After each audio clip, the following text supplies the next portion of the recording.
Hi, everybody. Nice to, Hi, good evening.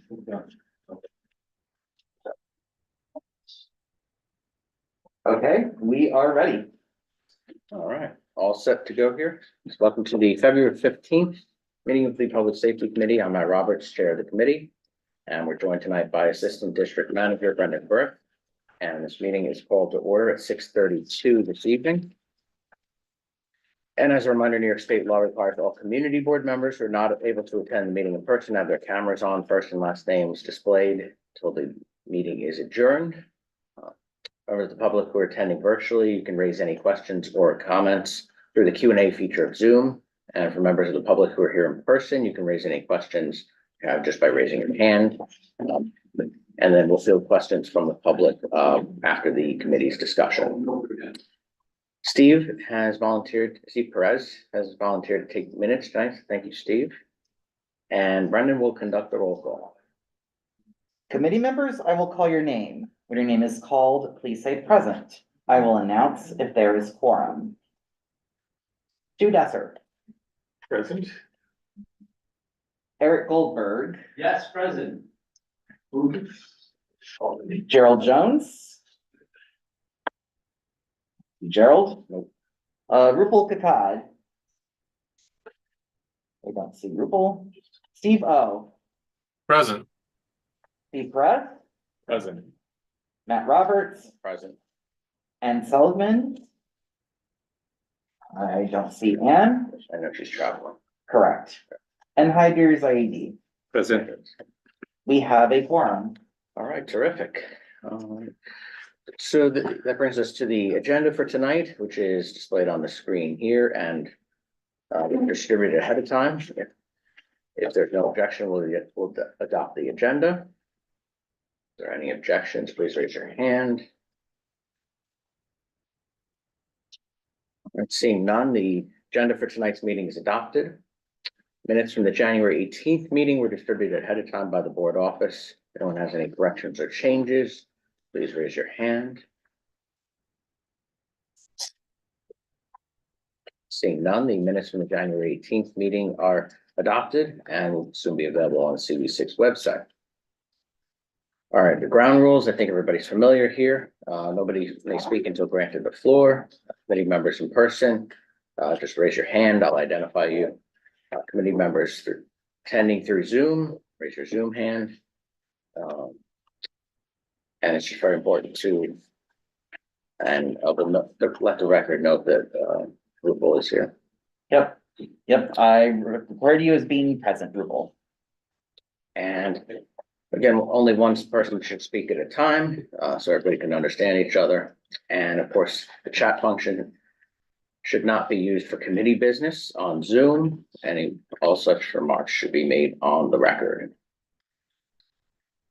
All right, so brings us to tonight's agenda, which there's only one main item on here, and that's a discussion on shoplifting and retail theft in Manhattan Community District 6. And we have a number of special guests joining us tonight.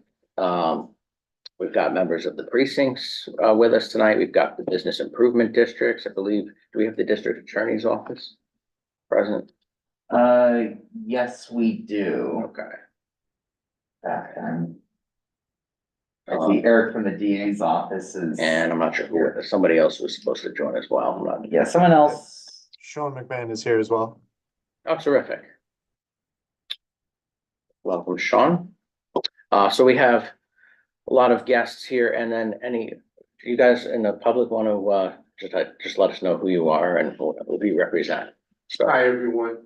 I'm Lindsay Easton from Grand Central Partnership. Terrific. Thanks for having me. Thank you, Lindsay. Hello, everybody. My name is John. I'm with Alto US. We support our retail partners here, and with me is our lead attorney, Sal Rodney. Thank you. Terrific. Thank you. So we'll hear from Alto Alliance as well. So good to have everybody here. Thank you to all for joining us, whether you're here in person or on Zoom. So I want to I understand, I'm going to start. So obviously everybody knows retail theft, shoplifting remains a huge problem here in Manhattan and really across the country. So we're going to delve into that with a number of speakers. So we have NYPD, the the District Attorney's Office, Business Improvement Districts, and Alto Alliance. And hopefully some members of the public may tune in as well. So I want to start with, let's start with the precincts, I think, just to kind of get an idea of an objective overview of what's happening. I know there's a lot of perceptions, a lot of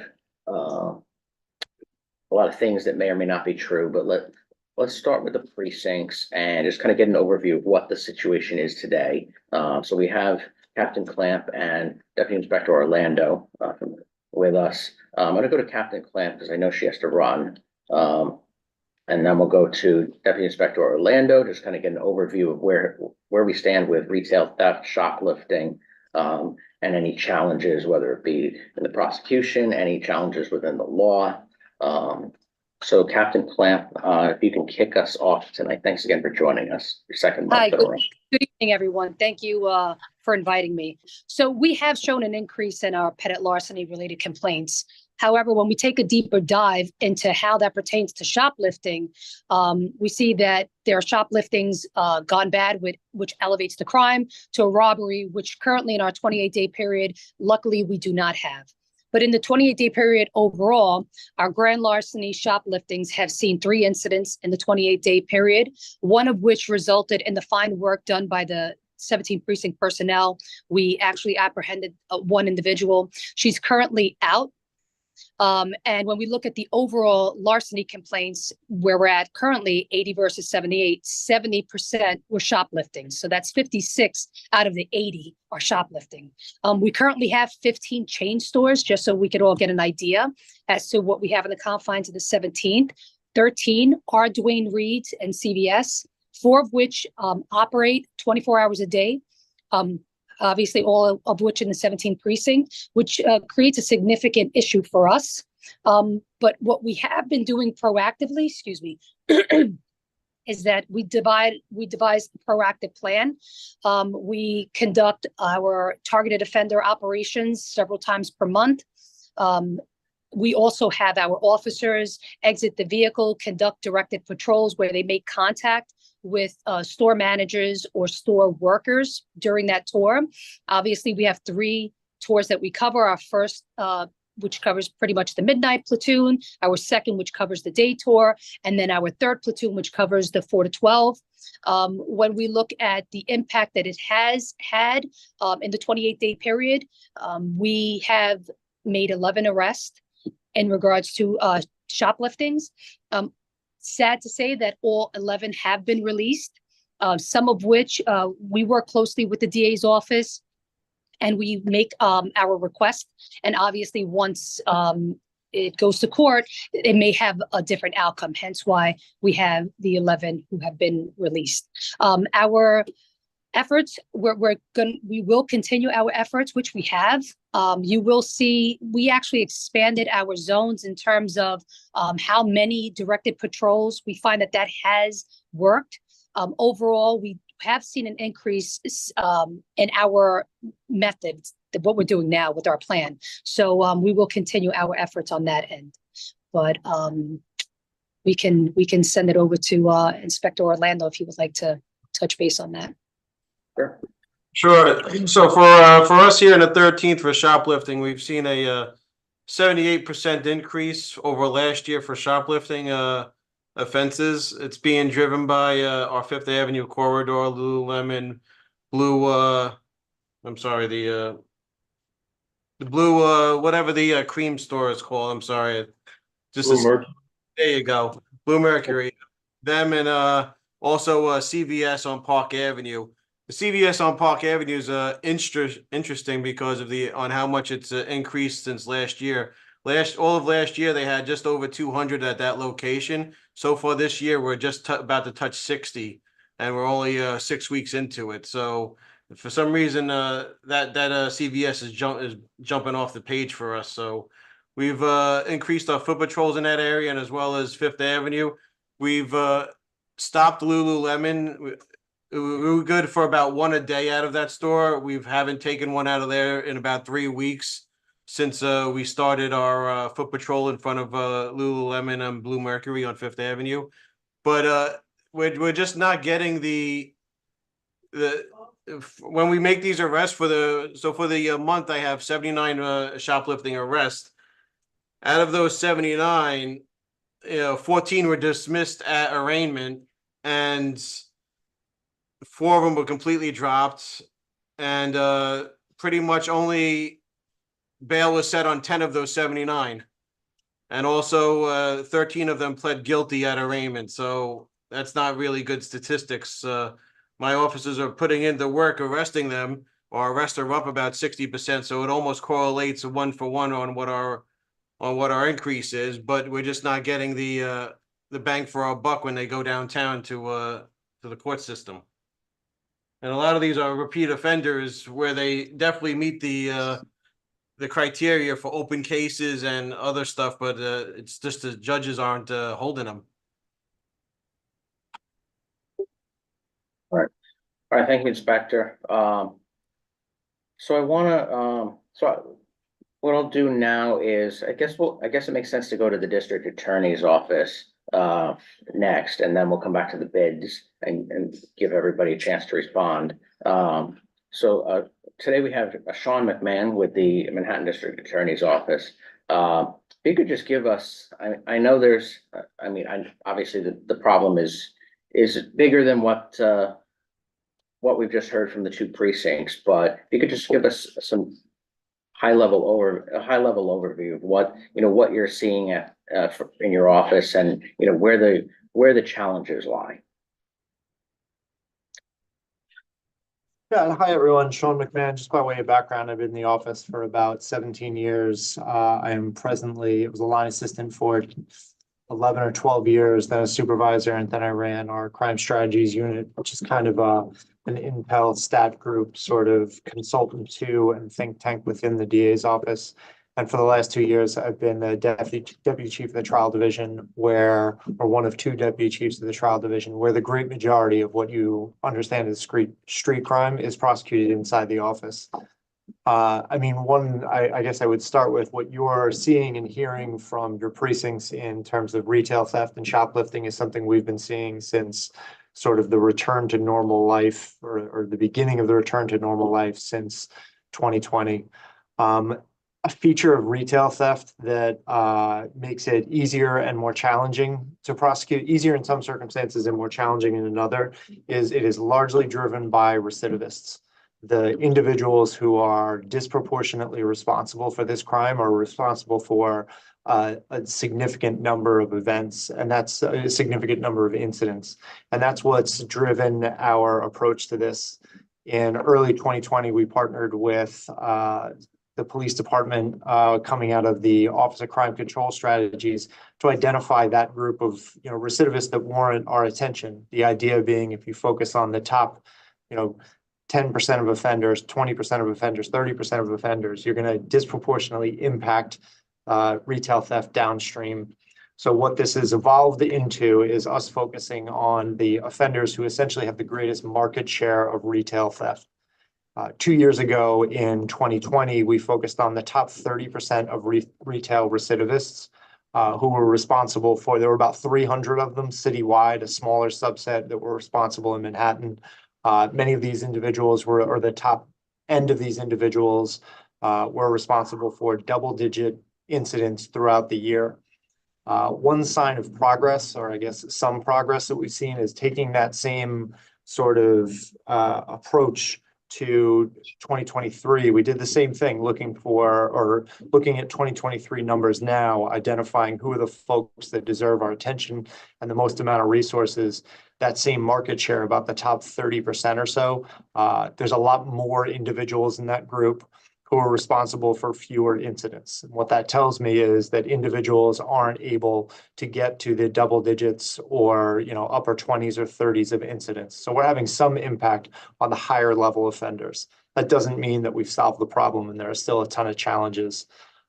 2 challenges I want to highlight are the impact that we're able to have on your average petty larceny, a misdemeanor theft. A misdemeanor theft is a mandatory DAT. The police bring somebody back to the precinct, they run their wraps, not mandatory DAT, but in the great majority of circumstances, there are certain criteria somebody having an open warrant, somebody at a store wanting an order of protection where the police can effect a live arrest. But the great majority of misdemeanor theft, petty larcenies, are mandatory DATs where the person is going to be released from a precinct and asked to return to court in about 20 or 30 days. The great majority of those cases are also not bail eligible. There are features of crimes that make somebody bail eligible. For instance, committing a violent felony, that offense is bail eligible. And there are features of an individual that make them bail eligible. Like I think Detective Arlotto referred to harm.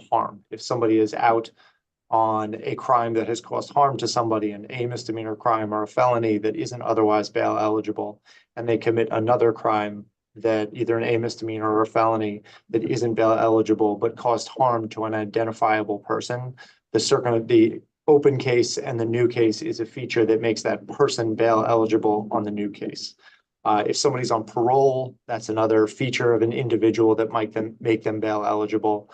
And there are a couple of other circumstances, being out on a felony when committing a misdemeanor, but for the most part, misdemeanor petty larceny is not bail eligible, and it's the great majority of them are issued DATs and are asked to return to court. The other feature of one of the challenges of confronting retail theft, whether it's the recidivists that warrant our attention and have a ton of cases, or individual cases that, this person hasn't yet become a recidivist, but we want to intervene with the right type of intervention, is discovery. I tell in the trial division is the biggest division of lawyers in the office. There's about 300 or so lawyers working on these cases every day. And I promise them that I will never walk into a room and talk about their work without talking about the challenge that discovery poses. The 2020 reforms made some much needed changes to the amount of information, both quantity of information, the type of information, the volume of information that we have to turn over to somebody in order to get a case off the ground. And frankly, when the legislature made that change, they didn't arm anybody with the ability to essentially bring our system and PD's system, our system and other, government actors and law enforcement actors together. So what our assistants end up doing on these cases is a ton of gathering some materials that are important that somebody who is accused of a crime, even a minor crime, is entitled to or should be entitled to before they make a decision about whether to plead guilty, accept a plea bargain, or to go to trial. And some materials that have almost absolutely nothing to do with their guilt or innocence in a case. An example of that I can give is we have an early engagement unit that speaks specifically to retailers to give them updates about cases, often dealing with loss prevention managers, often dealing with loss prevention officers who were involved in a case themselves. The early engagement unit often arranges for these folks to come down to our office for testimony. When we do that, all of the emails between somebody from our office and a loss prevention officer, this could be days after a crime, are discoverable. There was, in one circumstance, a judge dismissed a case because we didn't turn over the receipt for the cab to bring that person to our office. We have to, we're obligated to, and did turn over the fact that we arranged the cab, how much it was, what the purpose of it was. And this is all well after the crime, so it doesn't actually relate to the crime.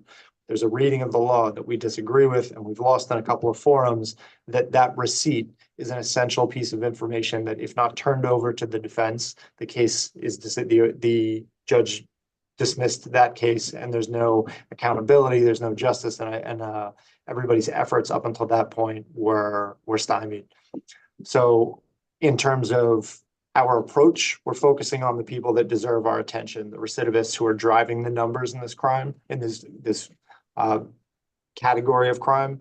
And our challenges are both discovery and the tools that the law now arms us with, particularly for low-level crimes. I guess that's kind of the broadest, 30,000-foot view of it. I know there were some questions submitted that I'm happy to address. I also want to give other folks time. You tell me what the best way to sort of dig into this is. Yeah, that sounds good. So I think we got a good overview of some of the challenges and the overall strategy. So let's go now to our business improvement districts. just to get a sense of what's happening. I also want to keep in the back of everybody's mind that it's imperative that the businesses actually continue to report these incidents. I know we've heard some rumors and some rumblings that some of the retail outlets have just kind of given up,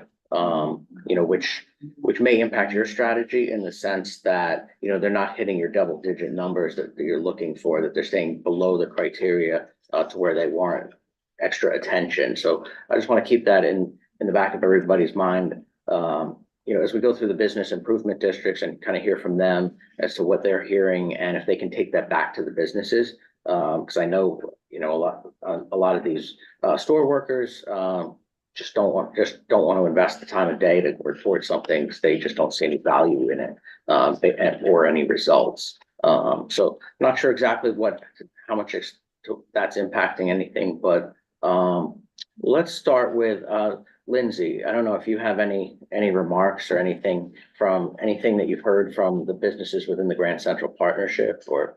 No, I don't have any specific remarks.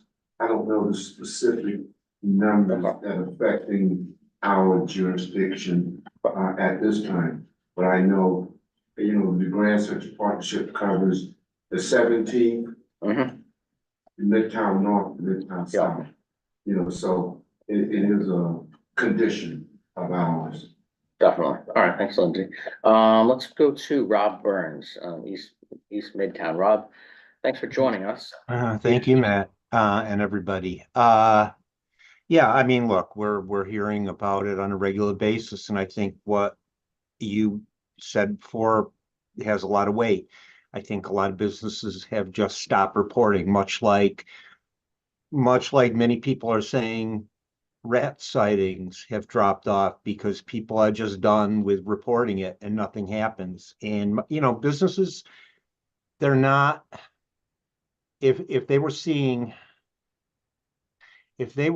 more impact in reporting crimes, I think you'd see more of an effort. Instead, they report, and recidivist, not recidivist, people walk in, people walk out with merchandise, and then, often they're come right back and get some more. And, look, I spent a half hour in Duane. I mean, we've all had this experience. Half hour in Duane Reade, just trying to buy some basic stuff the other day, because I had to keep waiting for people to open shelves up for me. And, we can't, I guess if there's any good news, it's that people are finally getting to the point where we're hitting the limits of their patience. For instance, for the last several years, a delegation of business improvement district directors have gone to Albany to lobby on issues. We're going again in a week and a half. Usually we go with like 6 people, maybe. This time it's close to 20. We're going because we're hearing from I happen to lead the delegation only because I have Albany experience. I'm the only bid director that does. But we're going to work on a lot of things, including criminal justice issues. I don't want to send every shoplifter to Rikers. I'm not an animal, okay? I'm not a monster. But at a certain point, we have to protect our businesses, and it shouldn't be to the point there's violence involved before we decide we're going to take it seriously. And we're going to, and yes, Sean McMahon and Eric from the DA's office, we are going to talk about discovery. We're concerned about that too. That's important. There's a lot of things the legislature did that are ill thought out. It happens at city council level too, and it happens in the federal government. We all know that's just politics. But it's our obligation, all of us, members of the big business community, members of the community board, citizens in general, to try to keep the legislature thinking of the long-term effects. And right now, unfortunately, and I'm going to stop in a sec, but unfortunately, the attitude of an increasing number of people locally and in Albany is that let's put the onus on the business owner to stop crime. The business owner didn't create crime. The business owner is only making it easier for people to patronize the business. And now you have state legislators that are basically saying, well, now, you have to hire a security guard, you have to do this, you have to do that. We're doing this all backwards. We are forgetting that the onus of crime on a retailer is on the criminal, not on the business person. And, that's got to change. I'm coming off as some real right winger here. I am not, but it's just very frustrating. And I'm hearing it every day, not from the chains, yeah, but from the independent businesses out there. They're struggling to make a buck. And every time they turn around, someone's walking out the door with their product. It's getting resold. They're frustrated because they don't see government action on any level. And it's not a knock on the police, it's not a knock on the DA's office. It's not, when all is said and done, it's not on the knock on the state legislature. It's a lack of forward thinking, a lack of thinking through the consequences of the actions and making sure at the end of the day, there's some preventative measures that we are still allowed to take. Okay, now I'm going to be quiet because otherwise I'll get myself in trouble. So thank you for Matt, and thank you everyone for the opportunity. Thanks, Rob. Do appreciate that, giving us some insight from the East Midtown businesses. And appreciate the efforts. And we'll come back to you later on and just get an idea of how we can help the efforts. I know the budget negotiations are starting to take place and will over the next couple of months, but a lot to be had there. Let's go to Josh Thompson from Union Square Partnership. Josh, thanks for joining us. If you could just give us some insight as to anything else that you're seeing in the Union Square area. I will say that our director of operations could not make it, and he is our person on the ground, so he can definitely speak in more detail to what's going on. But we are certainly getting similar reports. And it got to the point where in June of last year, we started a pilot program for public safety officers. And Tom DeRusso, our director of operations, has over that time developed a tracking system or a system with that the PSOs to stop in every store and to make sure they're giving a lot of the stores FaceTime, and we're told they're very appreciative of it. And I don't know, and they coordinate with the NYPD as well, so they're sort of just another eyes on the ground. And so I don't know if someone from the 13th precinct might be able to speak to that coordination better, but we are told that it does help, at least perception. It does make the stores feel safer, but we are having those issues as well. I'm trying to think of what else. I think that's about it for now. But yeah, I mean, we have seen the PSO system has been useful as far as making the business feel safer. But I don't know if that's helped with the stats. So I don't know if someone from the 13th precinct might have more knowledge about that and has been in touch with Tom. All right, thanks, Josh. Appreciate that. Yeah, I mean, public safety officers, I don't know, Inspector Orlando, if you want to comment on that and a partnership. Well, yeah, I speak with Tom almost weekly on what's going on in Union Square. Last week we had a walkthrough with the Green Market, and they discussed some of their issues. I mean, they're not shoplifting related at the Green Market, but as far as Tom and the security that they hired is actually a good help within Union Square. And since I've been here, I made Union Square one of my sticking points that I want to bring it back to where it was instead of what it's become. And so far for the 10 months that I've been here, we've seen a big difference in Union Square's appeal. All right. Thank you, Inspector. Let's go to Alto Alliance. If you guys want to just chime in, and I think most of the community is probably unfamiliar with your work. So if you just want to give everybody a little overview of what you do and how you're involved in this situation. And if you can step up closer to the Yeah. front, because the owl can have a bit of a hard time picking up from. Stand wherever you need. Sure. Right here, okay? Yeah, this is Okay. Okay, hi. Nice to meet you, everybody. My name is Sal Rozzi, R-O-Z-Z-I. I am the lead attorney for Alto in the northern region. Alto, just to let you know what we do, well, before I get into that, I'm a retired prosecutor from Hudson County, New Jersey. I was a prosecutor for 25 years, retired about 3 years ago. So I know what Mr. McMahon is speaking of when it comes to criminal justice reform, especially when it comes to, New Jersey had very similar criminal justice reform to New York, when it comes to the discovery, the onerous discovery obligations that the DA's office has. That's really where Alto comes in. What Alto does is we represent retailers as victim advocates. And what we do then is really act as a liaison between the stores themselves and the police departments and the DA's offices. Our major client, not our only client, but our major client in New York City is Walgreens, owner of Duane Reade. Certainly in the districts that we're talking about here, there are a number of stores. We service about 250 Walgreens / Duane Reade stores in the boroughs. We also have as clients Target, Whole Foods, and we're expanding and we're growing. And what we do is we really help with the discovery process first and foremost.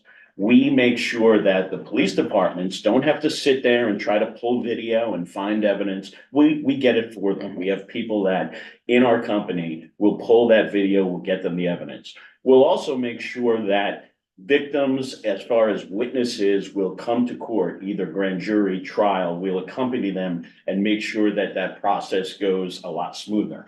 And maybe most importantly, anytime our clients have a case where they're a victim in court, we go to court.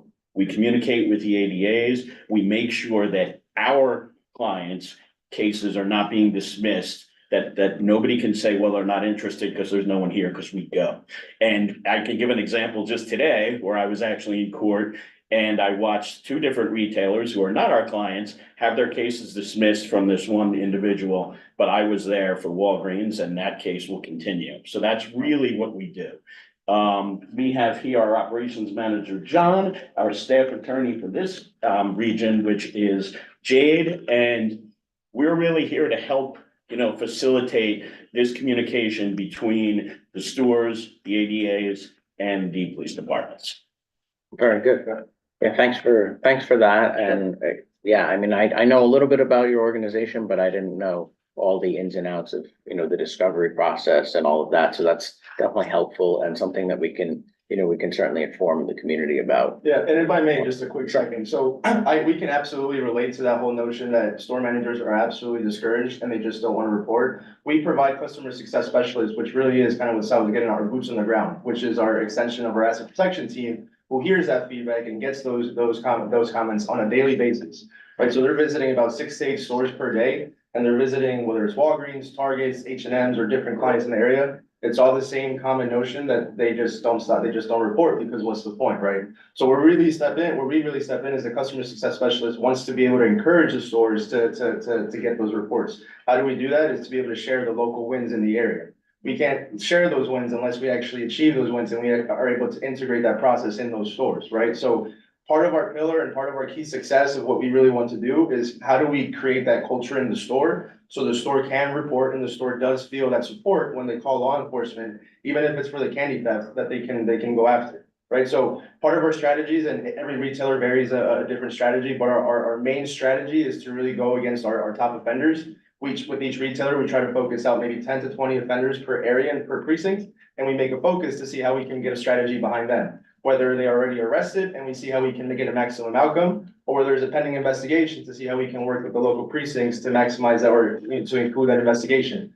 So really the biggest thing is for each CSS and for each store, for them to know that their top 3 offenders or the top 4 offenders that they see on a daily basis, they know if anybody else, that at least those 3 offenders or those 4 offenders are going to be supported by not just NYPD, but from the DA's office in any case that they were to be arrested. So really the biggest thing is how can we really, bridge the gap between the retail side to be able to have that encouragement to support and engage with NYPD again. And also on our end, be able to receive that from NYPD and express that to the stores and say, these are the best practices for us to be able to get NYPD's engagement at that point. But yeah, no, I think Sal hit it right on the head. We're really the victim advocates for these partners. We speak to those voices where they kind of just felt like they've given up to that point, right?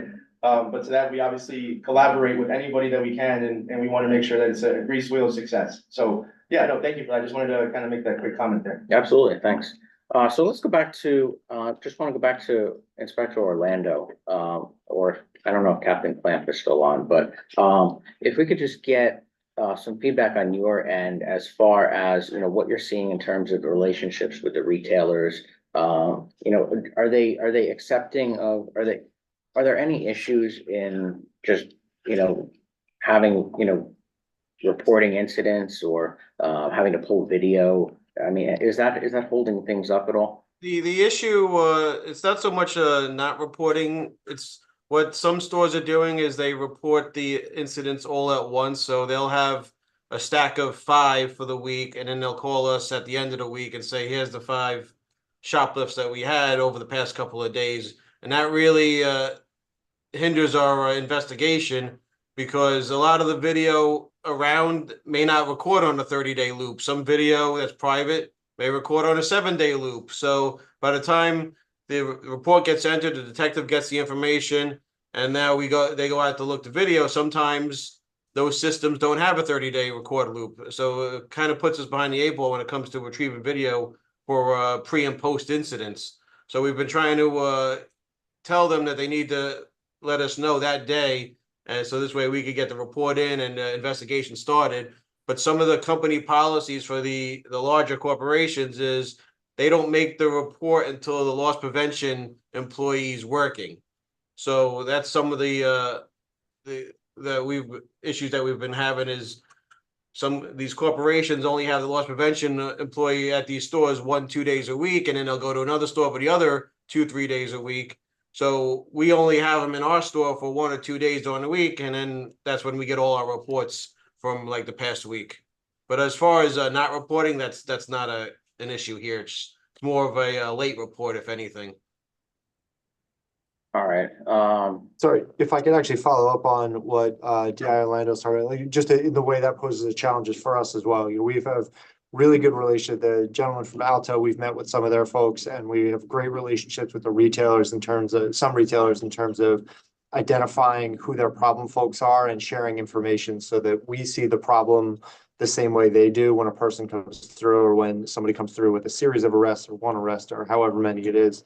But what DI Orlando is describing becomes a challenge for his investigators because they have to backtrack to get the video, to speak to LPOs, to do all that.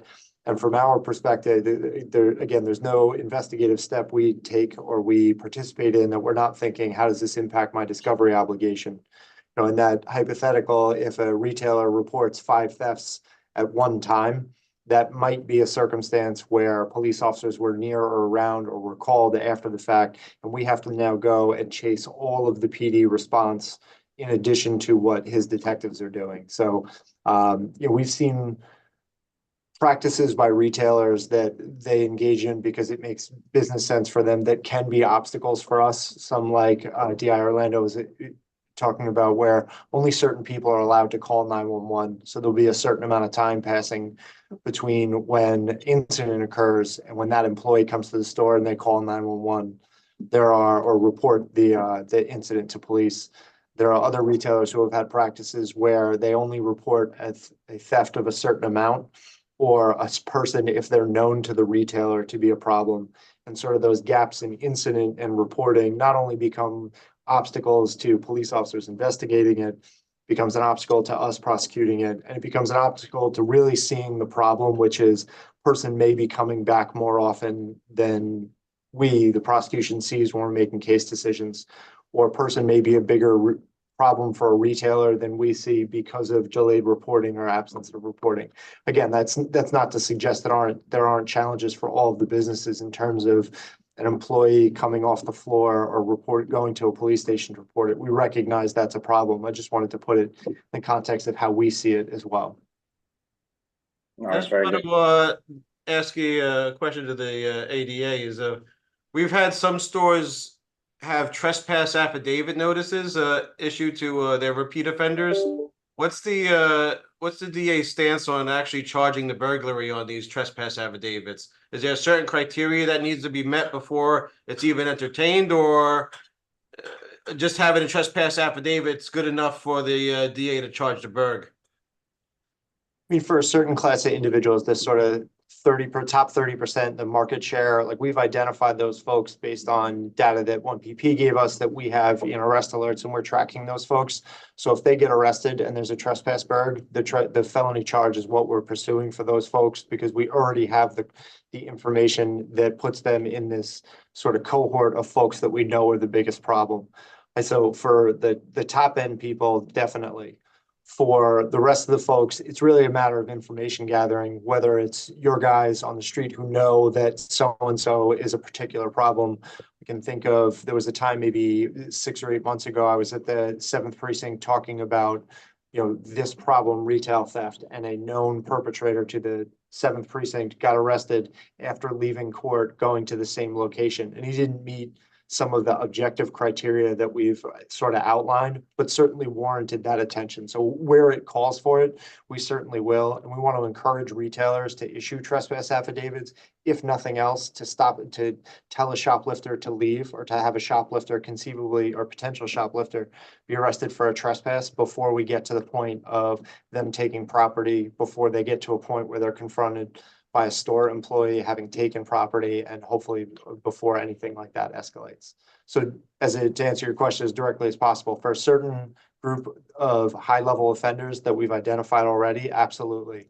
For others, it's really a case-by-case basis to decide if a burglary charge is warranted based on the person, the condition they're presenting to that location or multiple locations, and ultimately what outcome we think is appropriate to address that person's behavior. Thanks. That's pretty much what I've been seeing is some people, they'll charge a burglary and others they won't charge. So I was just trying to see of what that criteria is, and you pretty much hit the nail on the head on what I should look for the trespass affidavit burglaries. All right, thank you, gentlemen. Yeah, that's a good point. And, hopefully we can let all the precinct commanders know, about the protocols with the trespasser affidavit situation and the burglaries, because I think that I know there's been a lot of confusion over the years and a lot of changes in policies, so that's good information. Let's go back to, actually, Brendan, you know what, before we go further, let's talk briefly about what the governor announced yesterday. I think this is pertinent.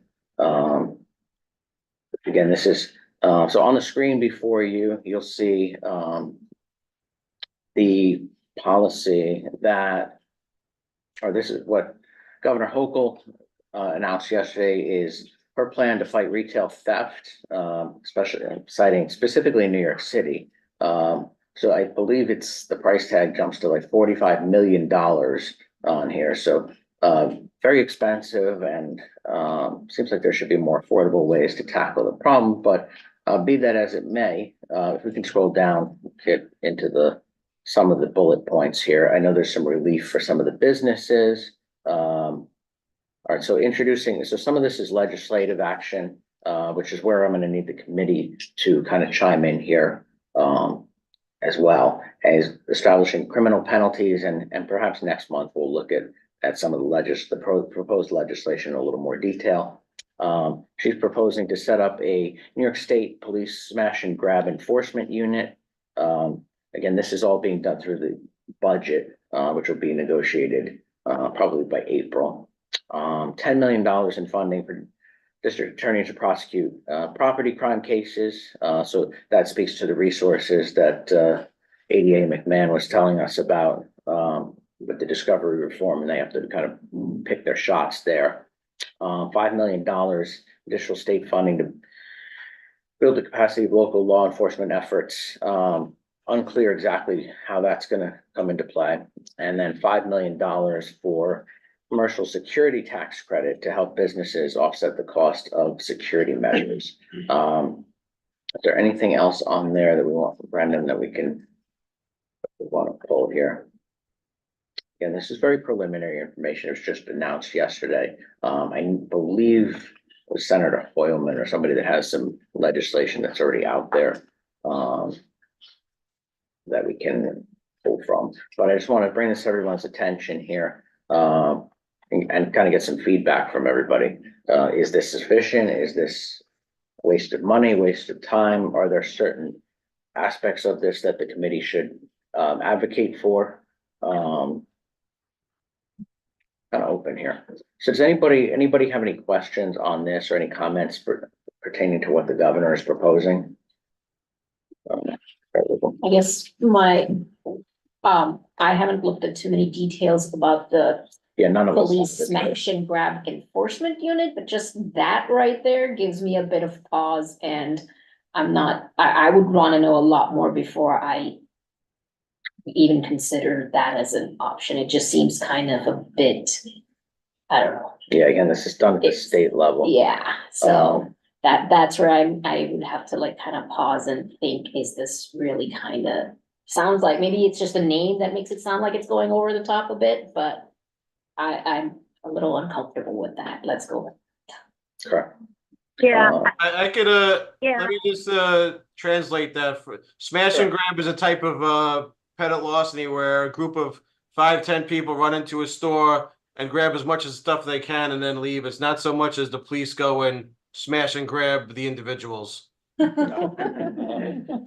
Yeah, thank you. On that note, Inspector, do we know, so let's say that this were to become reality, do we know what that would mean in terms of relationships with NYPD? This is a New York State Police initiative, so I don't know. Right, I wouldn't be able to comment on what it would be until they actually pass it and we see what it entails. Yeah, yeah, I mean, that's kind of my reaction too. It sounds great on paper, but we've seen, has the NYPD seen much partnership with the state police on retail issues in the past? Not that I know of. This may be an issue for the upstate areas that are running into this, probably like Syracuse and Buffalo. All right, sounds good. Hyder? Just a comment. I mean, given the density of New York City, right, the 5 boroughs, the millions of businesses, I don't know whether, and I don't know how much losses are being incurred because of all these thefts, closures of businesses, or just pure losses. And the losses cascade to insurance and then reinsurance and everything else. And I mean, to be honest with you, for such a big city, 45 million doesn't seem Well, this enough. is statewide. Oh, there's a statewide, so even more so. Yeah. Right, so I mean, that's paltry, that's almost, but actually beyond that, I don't know whether the governor has actually identified success markers. And what is the expectation of this investment? I mean, is it gonna be like in a year, we're gonna see, retail theft drop down by 50%. Is there a plan, or is this like a wide net that, hey, let's support everything like criminal code, capacity for police, and then let's see? Yeah, Do we have any details or not yet? I mean, it's all this information is just announced yesterday. Oh, no. But I thought the mayor had actually established a task force back in November. So basically, I guess nothing came out of that. I'll be honest with you, task forces rarely accomplish Okay. anything. Hey, Matt, this is Ann. I can't figure out how to raise my hand since I'm All right. dialing in. But I just wanted to mention on the enforcement unit, I don't know what that means they're gonna do. I mean, obviously, I'm not seeing the, seeing the presentation, but it's like, what are they gonna do that regular cops can't do? Again, I don't have a lot of information on this, and we'll have to get some clarity.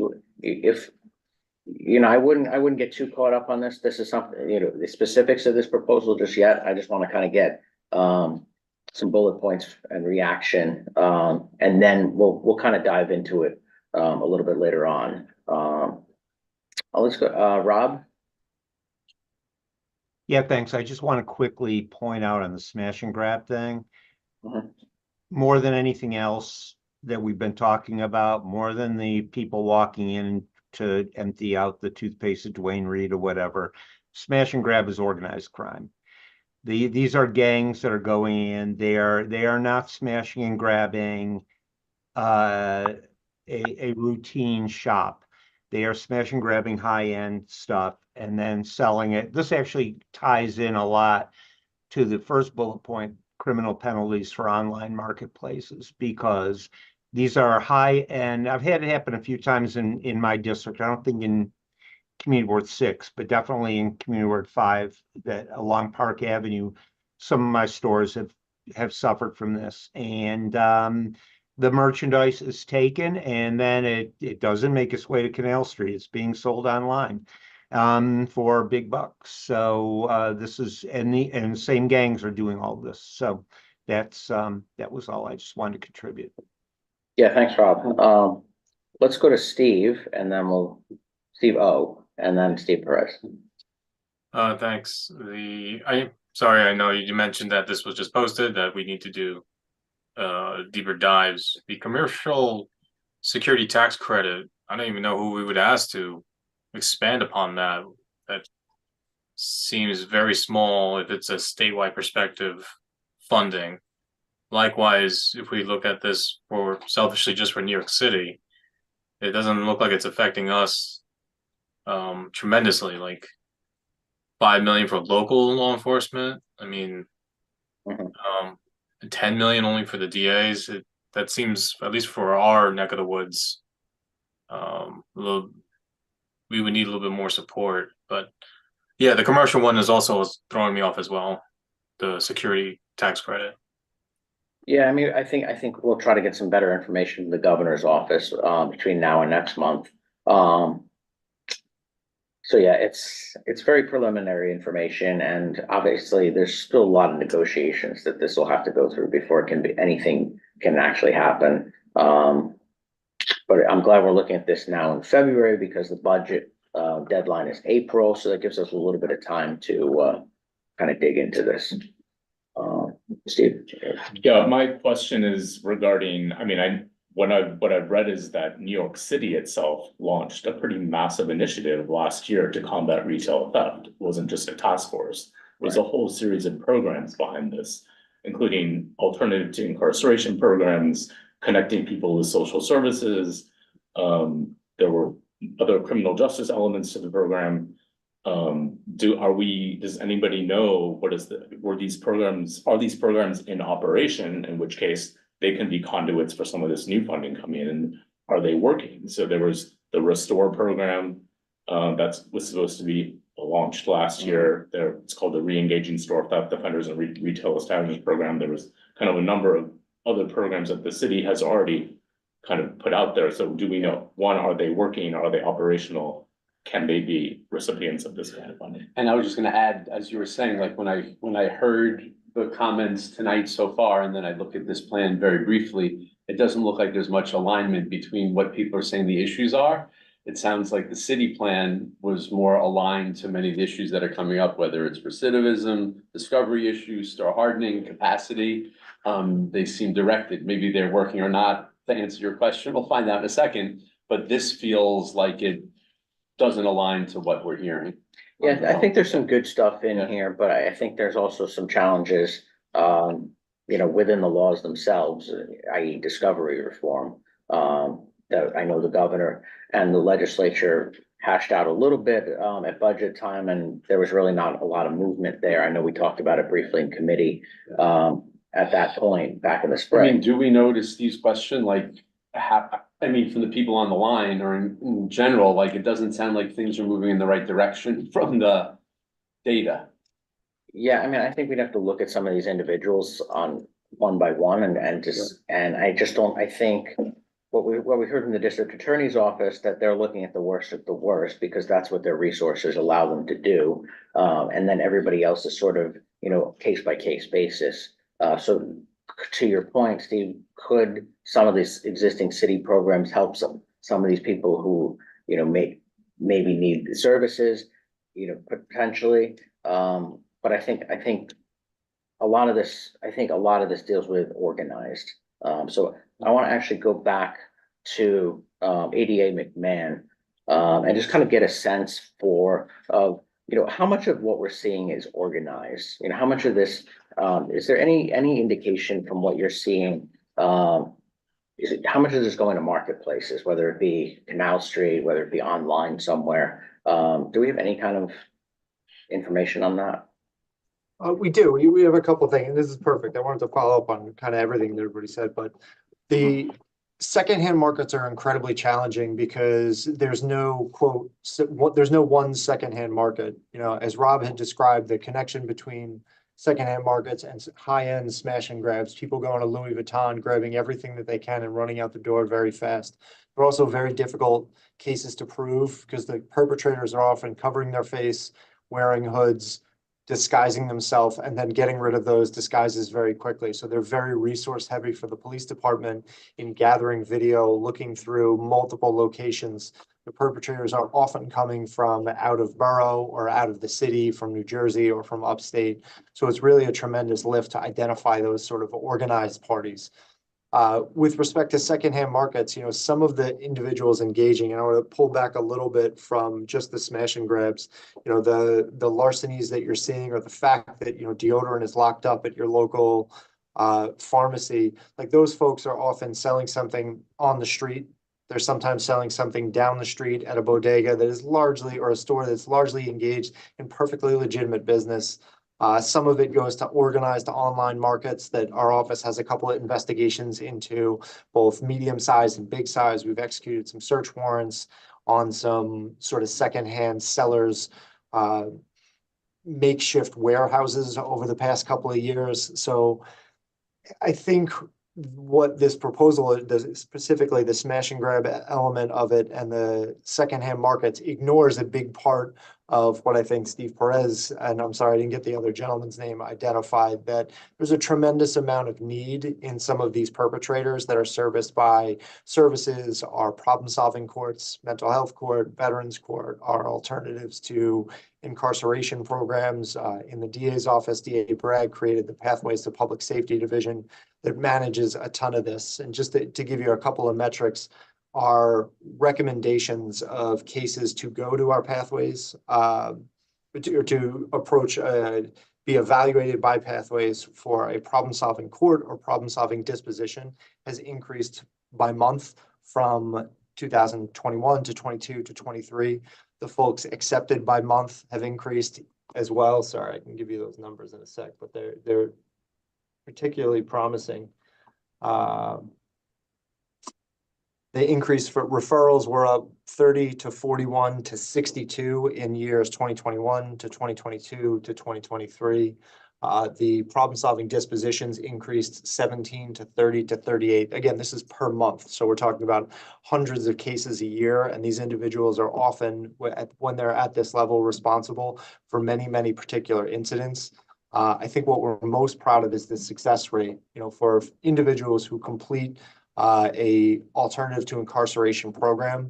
Meaning the mandate is usually somewhere between 6 to 18 months long. For folks who complete that, 96% of them have no violent felony offenses after 6 months after graduation. 92% have no felony arrests, and 87% have no arrests at all 6 months out of graduation. So what we're seeing is, for the folks that have some need, whether it's substance abuse, mental health, that will interrupt their behavior, we're having success getting them through these courts. Well, you know, to the extent, you know, some of what you're considering is what else we should be asking for, more resources for those courts, and then the resources those courts use to address the needs of the participants. I think folks from the DA's office were in Albany and are in City Hall around this time asking for that as well. So where you see opportunities to increase the capacity of those courts to address the needs for individuals whose behavior can appropriately be addressed by addressing those needs, that's something we could definitely use. Again, to the extent that you're considering what other proposals are out there, I can't help but talk about changing the consequences of the discovery statute. Right now, the consequence, plain and simple, is a case gets dismissed.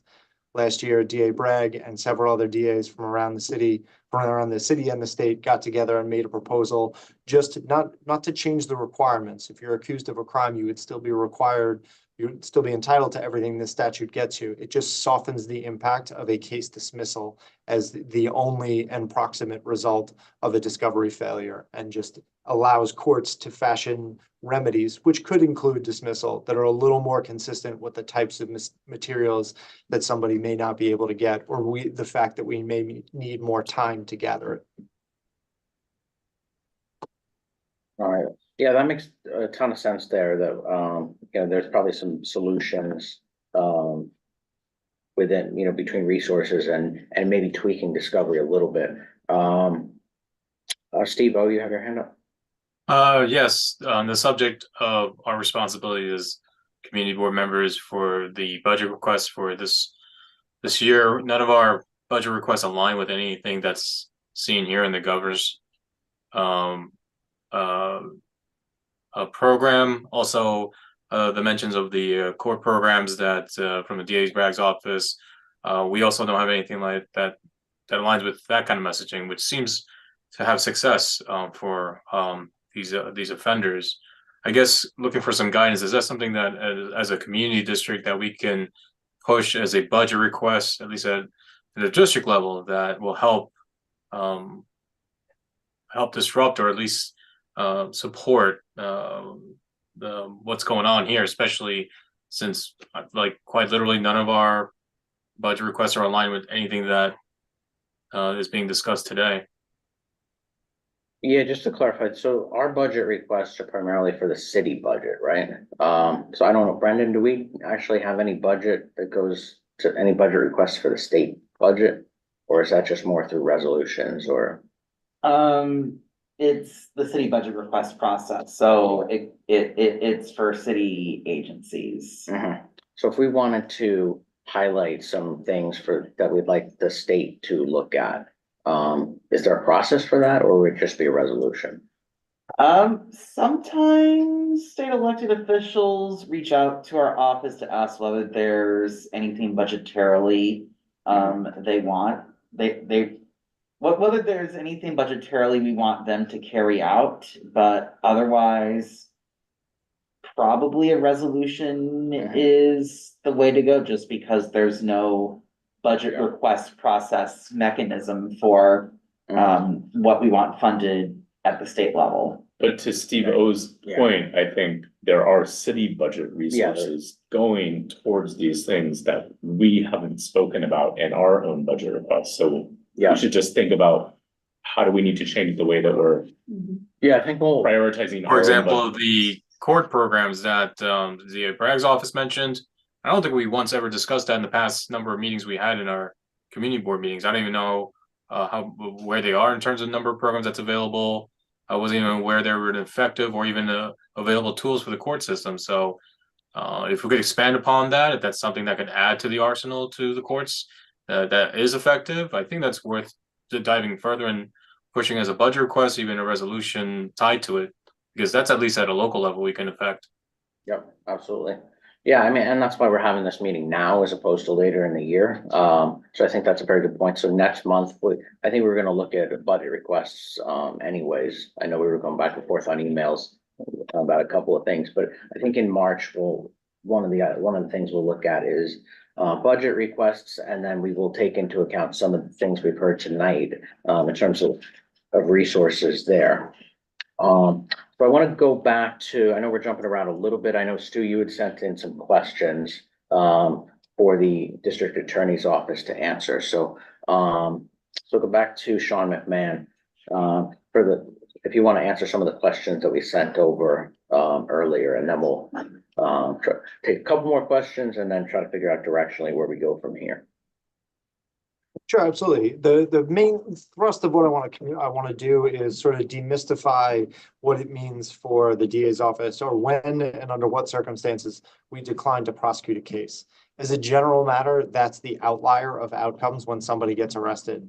Certainly, we are doing violent crime is down, robberies, shootings, homicides, gun prosecutions are up. Our violent, the impact that the discovery challenges have had on our practice have had the least impact on our most violent cases. And it's sort of a recognition of this is where, where we need to have the greatest impact on people who are the greatest public safety danger to people that live in Manhattan, work in Manhattan, and come here during the day and night. So when a person is arrested, whether it's a live arrest or a DAT, at some point, the police officer who makes that arrest or the investigator who made the arrest speaks to a lawyer in our office in what we call the Early Case Assessment Bureau, which is a unit that takes essentially a preliminary view of the facts and circumstances and looks at the law. More often than not, I don't have the numbers offhand, but in almost all of those, a criminal court complaint is filed, certainly with violent felonies, certainly with felonies, and with the great majority of misdemeanors, they're not. There are circumstances where we may decline to prosecute a case, and it's generally the outlier outcome. It doesn't happen nearly as often as us deciding to prosecute. And I just want to walk through some of the reasons for that and how it happens. The most common and direct reason that a case will be declined to prosecute is if it doesn't, a legal element of a charge isn't made out. A good one I saw recently is a contempt case. A person was charged with making, a threat to somebody who had an order of protection against the person who made the threat. It turns out that the order of protection had expired the year beforehand. So that simply didn't constitute a crime. It was a violation called harassment, threatening to hurt somebody, but didn't arise to a crime, and we didn't have the ability to prove it. So that's a circumstance where we would file, instead of filing a complaint that says, I charged Sean McMahon with X crime and here are the circumstances behind it, we file a decline to prosecute. In that circumstance, it would say, there's a necessary element we have to prove of contempt that we can't because it just doesn't exist or we don't have facts about at this time. Often we will decline to prosecute a case if there are additional investigative steps that need to be taken. One place we see this with some frequency in the retail world is with respect to identifying somebody as the perpetrator of a crime. As DI Orlando described, there are times when a lot of complaints come in or a lot of arrests come in for one individual for a particular location, often related to circumstances where that person was caught on video committing the crime. Often we have to get the video, we have to look at the video, and sometimes we make a determination that the video itself is not enough to tie perpetrator who is in custody right now to a particular event or all of the events. So if there's some element, namely in that example, identity, that we need to pursue additional investigative steps to satisfy, we might decline to prosecute a case. Some declines to prosecute are policy decisions. Right now we don't prosecute trespass violations. The idea being absent certain aggravating circumstances that implicate a person, threatening someone or a location's public safety. We don't prosecute marijuana misdemeanor violation or misdemeanor crimes except for when you sell to a minor. We don't prosecute prostitution crimes. We view those as opportunities to connect with folks and offer them services if they need them. So there are policy examples that we decline to prosecute, and that would state what the document we file states what our policy is. Sometimes, like I said, with it similar to investigative steps, we will decline to prosecute a case because we know we're not going to meet our discovery burden in the time that we're allotted, about 90 days for a misdemeanor or 180 days for a felony. So we'll decline to prosecute a case so as not to start that clock of how long we have to get the discovery and be ready to try the case. And then we'll start the discovery process in the background. And we often see that in financial investigations that require significant document subpoenaing, gathering, and production to the defense. Sometimes in the retail theft world, we'll see it where there's a pattern of events and we know that there's a ton of material we have and we're not going to be able to obtain it, digest it, and produce it to the defense in an amount of time in order to prosecute that case. There's also a strategic element of how we use our declines to we often decline to prosecute cases specific to the retail theft world. When somebody under New York state law, somebody can't be punished for more than the maximum amount of punishment you can impose upon a person for misdemeanor crimes is 2 years in prison. 1 year, the maximum jail sentence on a misdemeanor crime is 1 year.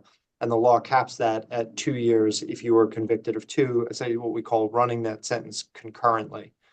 What that means is if somebody gets arrested for 2 petty larcenies, like 2 shoplifts on different dates or neighboring stores, that person, the absolute maximum penalty for that person is 2 years in jail.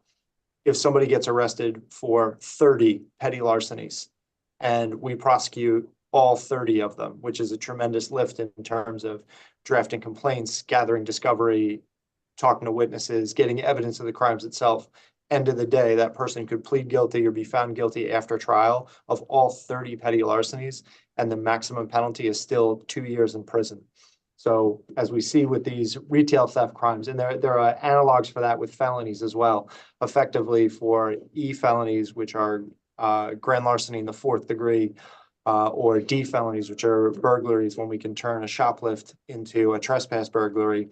There are caps on those as well. It's really 4 and 3 are the 4 D felonies. 4 E felonies and 3 D felonies get us to the maximum level crime. So our recidivist offenders who get arrested for 4 or 5 or 6 or sometimes 9 or 10 thefts at one time, we will decline to plot. We'll pick and choose and be strategic about the cases that are most meaningful to pursue and decline to prosecute the others, effectively using a couple of those cases as the vehicle to get to the resolution that we want. When we decide which cases we're prosecuting or which cases we aren't prosecuting, we're also looking at, what is the evidence in a particular case. We're going to pursue the stronger cases, not so much the weaker cases, or we may choose a stronger case more so than a weaker case. We're also asking ourselves if there's a need for a particular case. For instance, if a perpetrator of a petty larceny after the larceny in a way that doesn't amount to a robbery threatens a store employee, maybe that store employee wants an order of protection. And then that would be a reason that we might pursue a particular case over others. But what we're doing is really managing our resources and what we need to do in order to achieve a result when we're declining to prosecute, particularly pattern petty larcenies, grand larcenies, and trespass burglaries.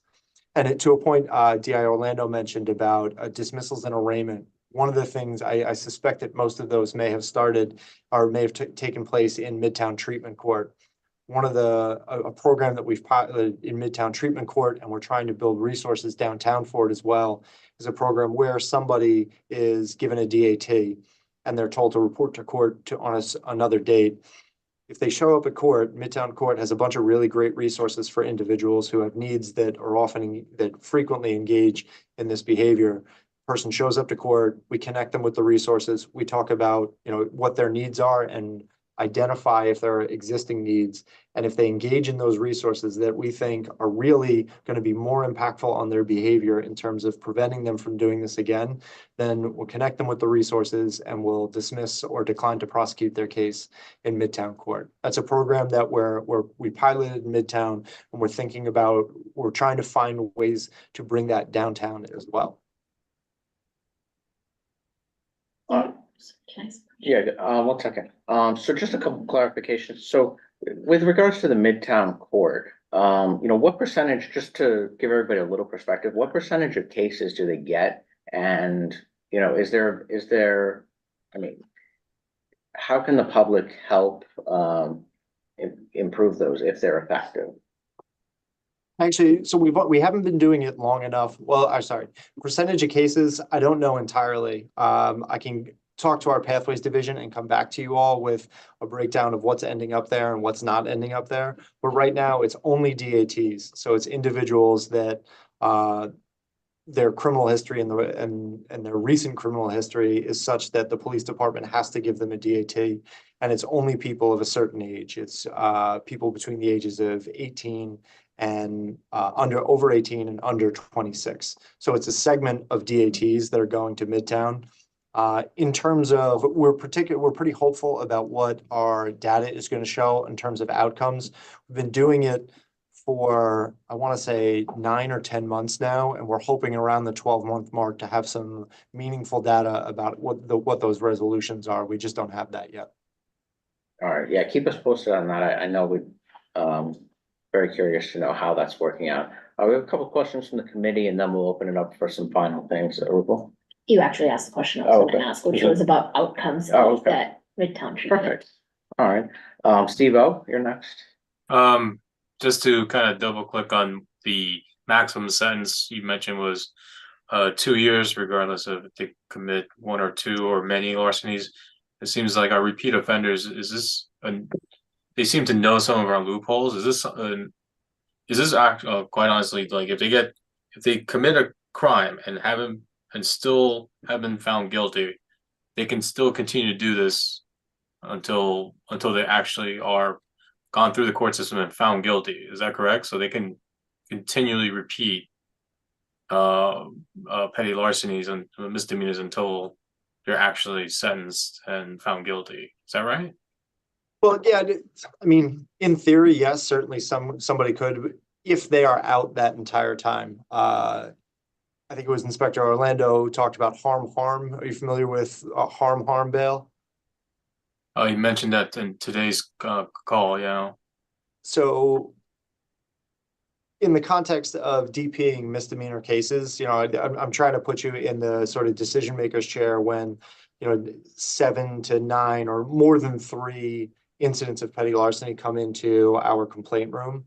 When it comes to individuals engaging in existing or ongoing behavior, at a certain point, if I were to get arrested for a petty larceny today, I have no criminal record, I promise you. I'm a mandatory DAT, and I would be not bail eligible, being charged with a misdemeanor larceny. If I then walk out 2 days later and commit another petty larceny at a different store, can be totally disconnected from the place and the circumstances of the first one. I am bail eligible. The theory being that I caused harm in that first crime, and that case is still ongoing. And because it's still ongoing, and I've done it again, a court can decide that that is a reason to set bail. Realistically, it doesn't happen in first and second arrests, but it's a tool we've used frequently for exactly what you're describing. Recidivists who know not to steal over $1,000, or recidivists who know not to go back to the store where they stole from last time, or not to steer clear of the Duane Reade or Walgreens where they've been given a trespass affidavit. What it gives us is an intermediary custody tool, which isn't appropriate for everybody, but where it is, we use it, where we can say to somebody, sorry, the traditional interruptions of your larcenous behavior aren't working, and now we're going to one of our more serious ones, which is you're going to be detained pending the outcome of your trial. What we've tried to do in conjunction in the trial division, in conjunction with the Pathways to Public Safety division, is when somebody is going out and stealing less than $1,000 with that kind of frequency, it's almost a knee-jerk indicator that there's a substance use and mental health, a homelessness, maybe not having a job. There's some underlying thing driving that behavior. So especially where somebody's incarcerated following, one of those incidents, which could be a series of misdemeanors or a felony, we'll connect them with our Pathways to Public Safety division. There's some excellent attorneys and deputies over there whose job it is to connect individuals like that with some service that's going to impact their behavior long-term. Interim custody or a certain amount of time on Rikers is certainly going to prevent somebody from stealing something during that time. What we know is the criminogenic impact of short-term custody doesn't make us safe long-term. So we use other resources, especially for low-level offenders like this, to interrupt their behavior. Thank you for clarifying. Can I just jump in and help out the DA's office? We keep focusing on the DA's office on these issues, but I would like to say that they've helped us a lot with there's one case we had last week, multiple grand larcenies, not even petty larcenies. The DA's office asked for a significant bail, and the judge, R.O. Ward, released them and paid no mind to the DA who laid out all what this person did, and disregarded the request for high bail. So it's not only it's not just the DA's office. We have to look at the judges as well that are disregarding what the DAs are presenting to them and their recommendations. All right. Yeah, thank you, Inspector. So that begs the question, Sean, what are we seeing at a high level with the judges? Your office is doing their job in all of this, but are there more obstacles that we should know about with the judges? mean, I don't want to, I mean, what DI Orlando is saying, sorry, Inspector, I think I demoted you to detective a while ago, so I apologize. You know, it's fair that end of the day, the judges are the ones making the decisions. You know, it's 2024, and we're pretty far away from the worst days of COVID, but being enclosed spaces with folks still isn't a great circumstance for everyone. And I probably don't have to spend any time talking about how dangerous of a situation there is on Rikers. You know, trying to convince a judge that an individual who's stolen from the same place too many times without harming somebody, without threatening somebody, often, you know, especially the folks that have, you know, sort of obvious substance use or mental health disorders, you know, there's a distaste, and I think somewhat justifiably, to sending them to Rikers Island. So I would bring back, for this class of people, you know, what we really need is alternatives. DA Bragg funded a neighborhood navigators program and a court navigators program that is designed to meet folks like this. Some of them, the ones that there's certainly a class of individual that we think should be incarcerated until we find some more permanent solution or more effective solution for them. But there's certainly a cohort of offenders like this that, if they're met at a precinct with a navigator who can help address their needs, or they come out of court and they're met with a navigator who can help them resolve some issue that will interrupt the next time that they're going to go to a store and steal, or why they're going to a store to steal. You know, what we really need is a middle ground between walk out of the courtroom and come back in 45 days. Good luck, you're on your own, and you're going to be in custody in a dangerous place, having committed a relatively a crime that doesn't impact public safety as much as many of the folks who are on Rikers. Is that where the programs that you mentioned help fill that gap? Sorry, I kind of asked that ahead of. Yeah, many of them, the neighborhood navigators and court navigators is a program that the DA Bragg has funded, that's designed specifically to meet folks coming out of a precinct and coming out of court. It's really the most, you know, a moment that these individuals might need the most help, just meeting that need as quickly as we possibly can. A lot of our cases is a big partner of ours. There are a number of other partners that have longer term programs and are more, you know, we use them more on the back end of a case. When we get to a disposition, what's a bigger structure or a longer term structure of support or needs assessment that somebody has. All right, so that's actually a good segue into where I want to go next. We only have a few minutes left, so I want to kind of get a short list of, you know, what action points should we be considering next? I'll start with you, Sean. Matt, I'm sorry, Matt, can I ask you a question real quick? Yeah, real quick. I'm just curious. I know that there's a law to increase the number of judges, and I'm wondering if that's going to help with it, you know, kind of with some of the problems with this. Because I know there's backlog issues always too. I think definitely in criminal court, especially our criminal court, which is New York's lowest court, which handles the great majority of misdemeanor crimes, which are often domestic violence, are often DWIs, and the great majority of our retail offenses is completely overworked. I think there's maybe 11 judges. I'm emailing somebody right now about trying to fly a witness in from California for a trial next week. I mean, emailing with another attorney for the same week, trying to fly a witness in from Germany. And we have to figure out which case, which are both important in and of themselves, aside from the travel restrictions, is going to get the one courtroom that may be available next week. So the ability to move cases faster to resolution, the ability to, for cases that don't want a resolution, be able to try them in criminal court would be, I think, a really good step in moving these from, you know, the harm applications and open cases and discovery obligations to resolutions, whether it's, you know, incarceratory, probation, or programmatic, that actually address people's behavior. If we can shrink the amount of time between incident and application of resolution, I think that's only going to help the broader problem. All right, very good. Good question, Ann. So in terms of other resources, so capacity is definitely one that we'll keep on radar. Is there anything else that we should be on our radar in terms of advocacy efforts? I'm asking anybody. Sorry, from my perspective, it's increased ATIs and support for alternatives to incarceration and our specialized courts, and tweaking the language of the discovery statute to make sure that the defense gets everything that they're entitled to, but not at the consequence of not a case being dismissed, a victim not having, their day in court, and a person's behavior not being addressed. Very good. Rob, I'm gonna go to you next. Anything on your wish list that we haven't already tackled? No, I mean, look, I first of all, I want to say I agree with Sean, about discovery, and we will be bringing that up in our communications. We have been bringing it up for the last few years. We will continue to bring it up, in discussion with our state legislators.